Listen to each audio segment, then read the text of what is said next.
Entertainment for One, E for One podcast. Thank you for watching. Thank you for all my new subscribers. And if you're new to the channel, subscribe and like the video. I can't encourage you enough. All right, get in the comment section. Let me know who had the better career and who had the better catalog, discography, and music. I mean, we can measure this a lot of different ways. Christopher Williams or Al B. Sure.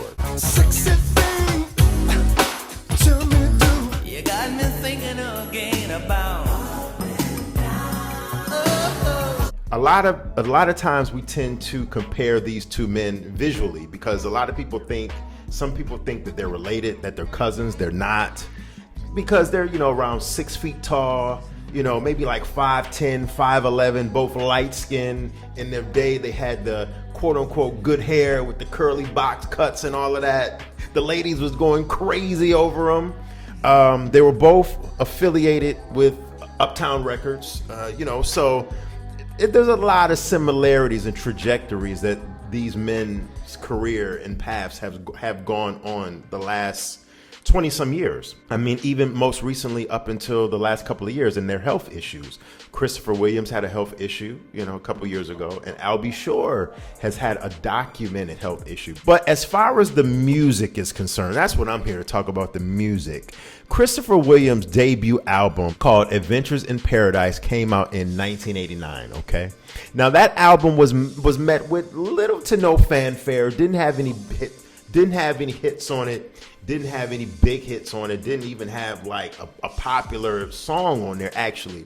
It wasn't until Christopher Williams got that breakthrough role and breakthrough chance on the New Jack City soundtrack and the New Jack City movie when he came out with Dreamin', which was massively huge. And that was featured on the album Changes, which came out in, 1992? Yeah, December of 92. And this album was on Uptown Records, back when Uptown Records was the label to be on if you were R&B affiliated, and a little bit hip hop affiliated too, but that was Def Jam. Uptown was the R&B label, and I mean, Changes was big, man. I mean, it didn't just have Dreamin' on there.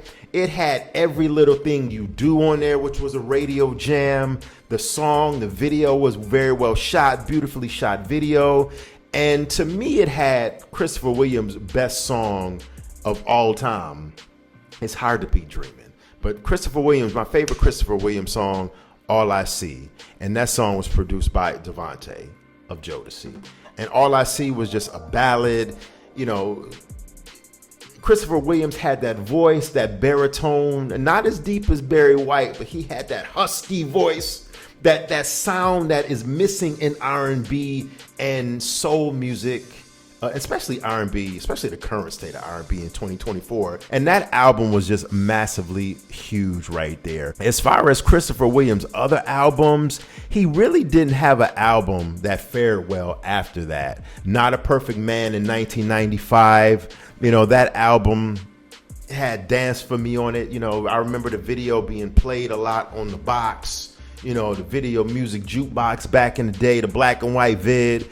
And then after that, he released his last album back 23 years ago with Real Men Do, almost 23 years ago with Real Men Do. And I remember buying that CD in 2001 because it had a very, very slept on song on there, Mary, which was his dedication song to marijuana. It was called Mary. Very, very, very nice ballad, nice song.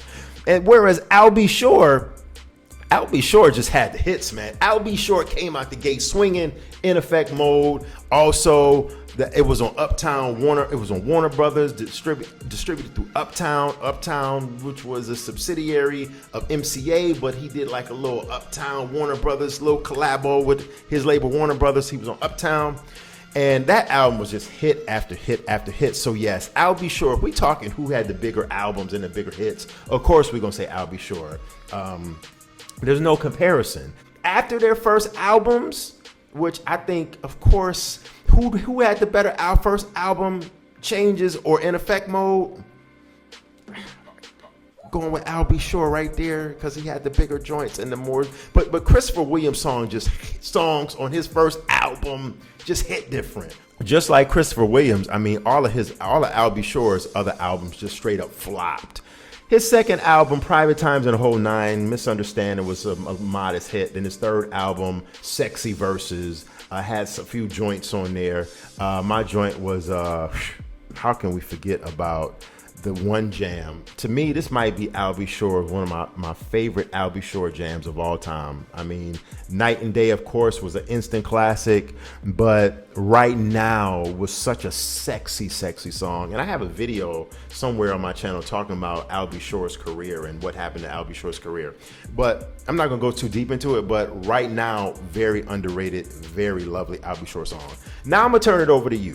Let me know what you think. Are you going with Christopher or are you going with Al B. Sure? Vocally, there's no way Al B. Sure's voice is holding up to Christopher Williams back in their peak, back when they were both at the peak of their careers. Obviously, Christopher Williams was a better singer. But as far as the hits, yeah, you got to give it to Al B. Sure. Anyway, comment, subscribe, and like this video. You've been watching the E for One podcast. Until next time, peace.